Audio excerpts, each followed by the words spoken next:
Hey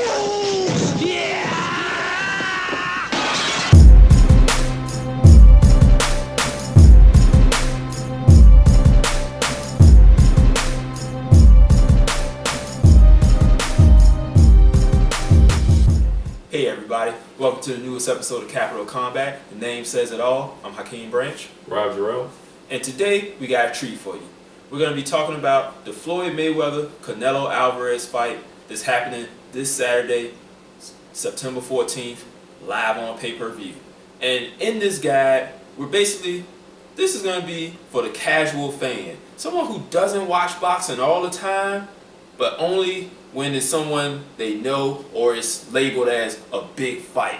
This is a guide for you to enjoy the fight, and also, especially because you're probably going to be going to a bar or to somebody's fight party, for you guys to enjoy the fight and not to upset the people who really watch boxing all the time by saying something crazy and everyone looks at you like, dude, what are you talking about?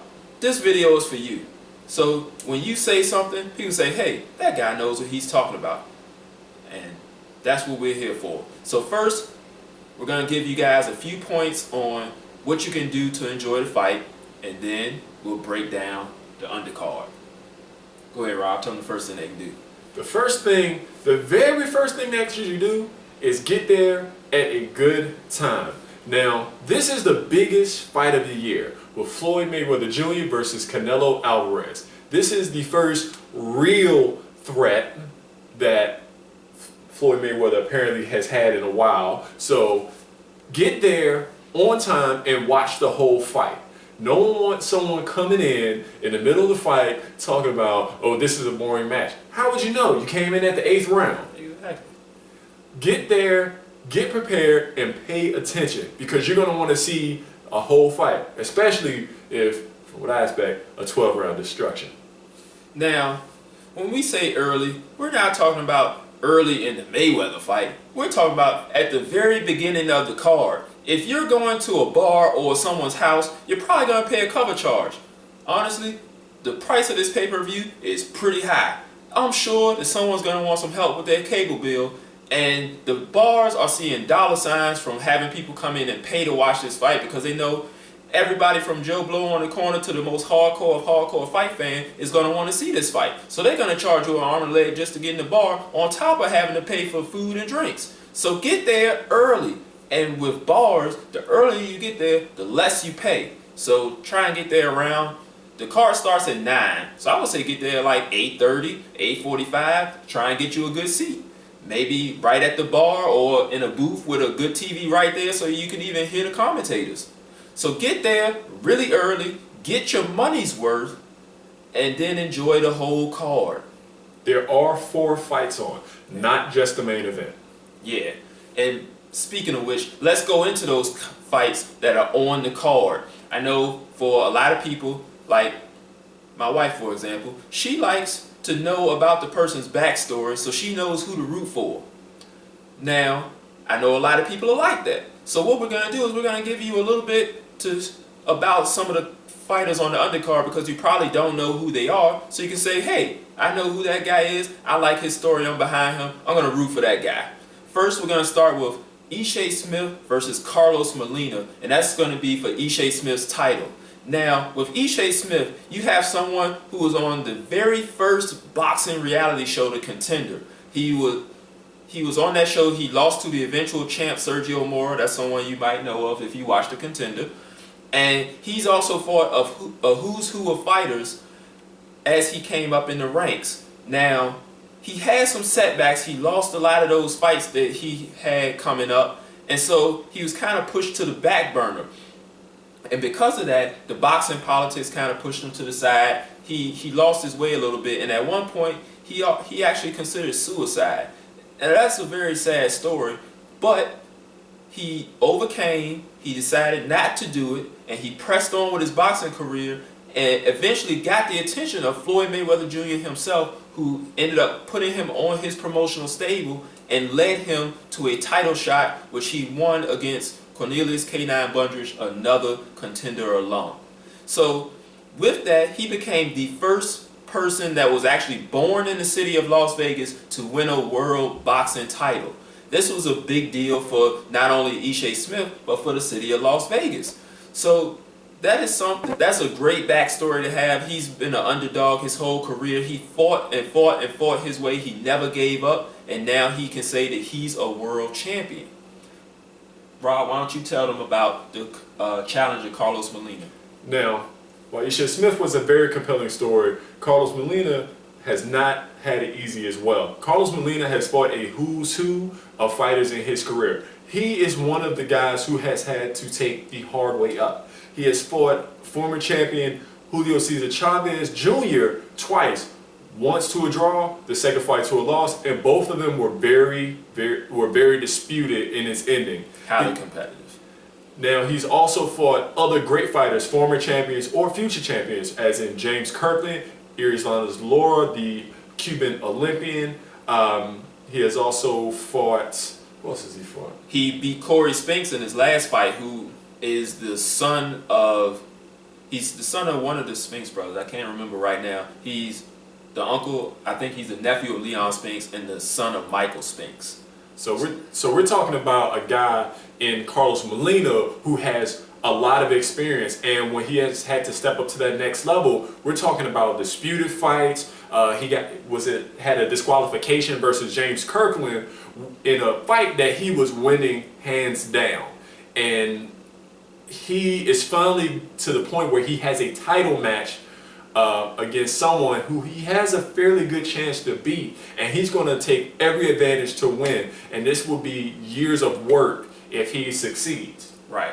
And one last thing about that fight, the reason Ishe Smith gave him a shot was because he said, hey, I noticed this guy's been working hard, he's been grinding, I want to give him a shot just like Floyd gave me a shot. If it wasn't for that, I wouldn't have this belt, so I want to give a shot to another guy that's coming up. He could have taken another fight, maybe something that could get him a lot more money, but he chose to take this route and give this fighter coming up a chance. And that's something we should all be proud of. We should all congratulate the both of them and tune in because they're both good fighters who will give it their all in the ring. And not only that, you have two fighters, one who is extremely hungry and has been hungry for years versus a fighter who is not wanting to lose this championship because he has fought so long to obtain it. So right. Watch this fight. It's respect for them and as a fight fan. All right. Yeah, and then we have the feature bout of the evening, which is Danny Garcia versus Lucas Matisse for Danny Garcia's 2 light welterweight titles. Now this fight right here is for the guy the guy or the girl who likes knockouts, because both of these guys are heavy-handed fighters. Most of their fights don't go the distance. They both have highlight reel knockouts, and when you have those two get together, somebody's going down. Why don't you talk about it a little bit, Rob? All right, so on the first hand, we have the Philadelphian, Danny Garcia, who right now is undefeated, and he has fought some good name fighters as well. He's beaten Zab Judah in his last fight, and that was his first defense, if I'm not mistaken. That was in Brooklyn. So it was your classic Philadelphia versus New York matchup in which he tried to take Zab out. Zab kept coming, and you got a war between a veteran and your young champion. And he has had to prove himself along the way because the fighters that he has fought were also former champions.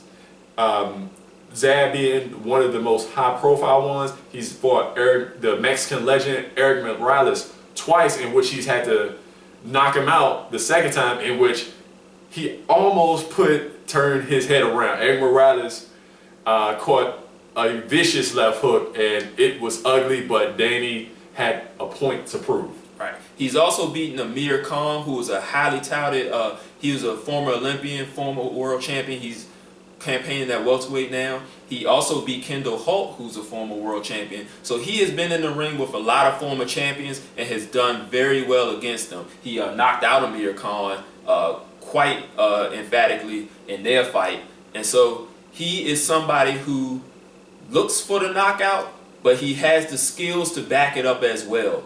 And another thing about Garcia, he has a father who is very, very outspoken. His dad believes in him 100%, and he will go and he will run his mouth and shout it to the mountaintops to anyone who will listen about how his son Danny will beat everyone. So you can see him in the corner working with Danny, and maybe they'll show some clips of his father doing his thing in the build up to that fight. Now let's talk about the Argentinian Lucas Matisse. I believe of all of his fights, only three have gone the distance. So this man has a fearsome punch. In his last fight, he knocked out Lamont Peterson, who is known as a very sturdy fighter, and he's also a very good fighter, in 3 rounds. And this was a huge statement to the entire boxing community, because up until that point, Matisse was just seen as someone who could punch, but might not have had the skills to back up if the going got tough. And with that Peterson win, he made a statement saying, "I'm here, and I'm here to knock you out." Now, this guy is known as what we call the boogeyman in the 140-pound division, because not only has he knocked out his opponents, but it's the viciousness in how he has knocked them out. Again, he's knocked out Lamont Peterson, who is known to have a pretty good chin, and those were multiple knockdowns that Peterson did not see coming. He also beat the African Jose Alusigan very emphatically after 11 hard-fought rounds, in which Alusigan kept coming back, but he took a lot of punishment for his trouble. Now, Matisse hits hard.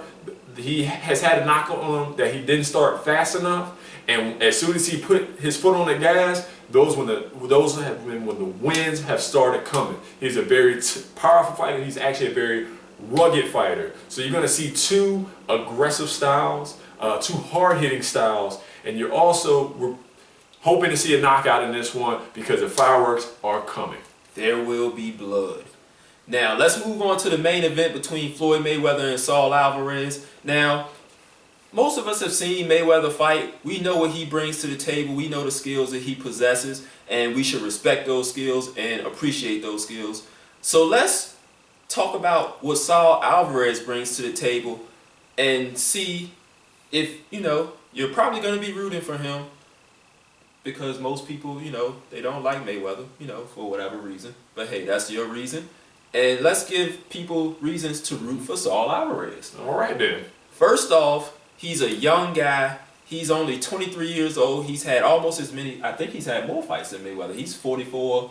That's right. 0-1. Yes, he has more fights than Mayweather. So he has a lot of fights. He turned pro, I think, at like 15 years old. This guy, all he knows is boxing. He comes from a fighting family, and he is an absolute rock star in Mexico. I mean, he can't go anywhere without being mobbed. The people love him. Everywhere they were going on a press tour, they were chanting his name. Everyone is rooting for him, and most likely, anything he does in that ring is going to draw a large amount of applause from the crowd. Oh yeah, and this guy, not only is he going to do it in the ring, I would hate to say it like this, but he is one of the pretty boys of the division. But he also brings a lot of skill. He puts a lot of pepper on each punch that he throws. So he's going to be coming for the knockout on Mayweather.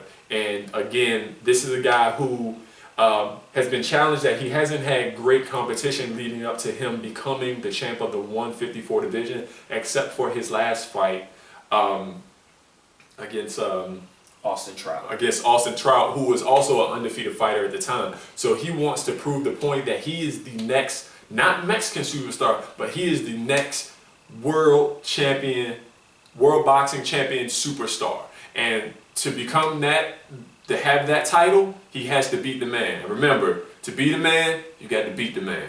Oh yeah, he's pretty close though. In his last fight against Trout that Rob mentioned, he brought 40,000 people into the Alamo Dome, and that hadn't been done in almost 20 years. You gotta think about that. In 20 years, there had not been that many people in that arena for a boxing match, and Saul Alvarez made it happen. So this guy had, like Rob said, he's got the look, he's got the skills, but what we have to find out is, will those skills be enough for Mayweather? And that is something that you want to watch for when you're watching this fight. You want to sit there, watch the way Canelo tries to cut the ring off on Mayweather, because Mayweather is going to be moving. He's going to stick and move the way you're taught in the boxing gyms, how to, be effective and not hurt yourself at the same time. So he's going to be sticking and moving. And we got to see if Canelo's great combination punching and ability to cut off the ring will have an effect on Mayweather.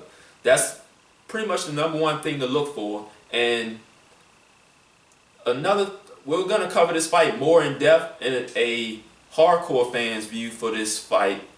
If you want to check that out, we'll be posting that up really soon, so you can check that one out too. And then you can talk to your friends about things that are going on and happening in the ring. People say, hey, I didn't know you watched boxing. Like, no, I didn't, but I watched this episode on YouTube, and these two guys were talking about it, and I decided, hey, it sounded like they know what they were talking about. Let me say what they were saying. Good idea. Don't listen to Skip Bayless, listen to us. That's right. Alright guys, that's it. That's all we got for you today as far as the casual fans breakdown of the Floyd Mayweather-Canelo-Alvarez fight.